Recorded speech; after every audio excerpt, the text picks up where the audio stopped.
Hi, my name is Derek, this is Elven Tower Adventures, and this video is a review of Dungeon Vault Magazine issue 67. We publish Dungeon Vault Magazine on DriveThruRPG, and it's also distributed to our Gold Coin subscribers on Patreon. Alright, let's go. I'm going to be scrolling through the magazine. This is the cover by Rick Hershey. This is the usual credits pages, a table of contents introduction, the editor's letter written by Arthur, my associate, and off we go with the short adventures that I included in this magazine. This is Gungren Fort Ruins, with art by Stained Carbon Maps and Rick Hershey. Then we have this adventure a little larger, The Temple of the Dripping Blood, with a map by Chepeku and art by Steve Belshaw. Then I have this art page to serve as a segue for the one-page adventure.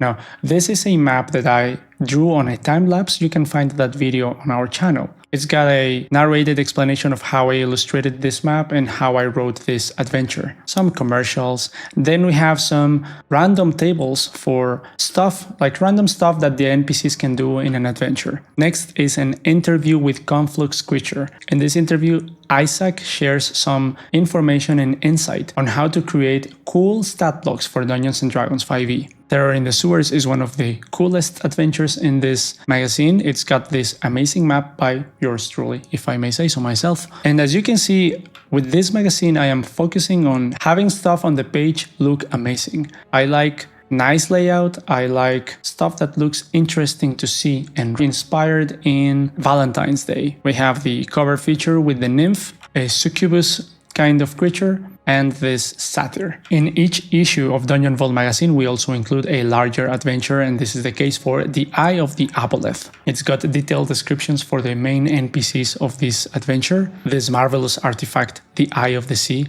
that allows the characters to traverse the desert and find a dungeon. They are led by an NPC which covets the Eye of the Sea like Gollum covets the One Ring. It leads them to this flooded tomb filled with undead priests. Why they are here and what is their relation to the aboleth that lurks below is for the characters to find out. This page describes the final confrontation with the aboleth, and then we have a stat block for the drowned high priest. Later we include these three magic items, the love torques, the flower blades, and fate and folly, which are two magical keys. Then we take a step back with this adventure, the planar gate.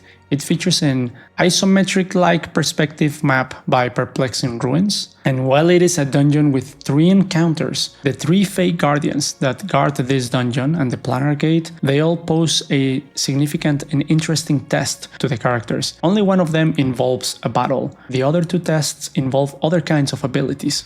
After this, it's one of my favorite parts of the magazine. This is the brochure adventure Ossuary of the Mighty. In the magazine PDF, it appears rotated, but if you were to see it like rotated, it would look like this. This is the first page, and this is the second page of the brochure adventure. I don't have one printed to show you, but later I'll try to have one. Next is another interview. Here we interview Creighton Broadhurst, the man behind Raging Swan Press, another creator on Patreon. He creates immersive work either for system-neutral stuff or OSR stuff, and in this interview he shares some of his insight on how to create stuff that's available and useful for different systems. Then here on page 59 we have Friendship and Romance. This is a very short but interesting small rule set for defining the friendship or romantic relationships between players and NPCs. It has 4 levels that the characters can advance through quests and favors. It's not meant to be very in-depth. It's meant to serve as a very shallow framework, but it allows a way to do it. The last adventure in this magazine is Lila's Strong Twin Blades.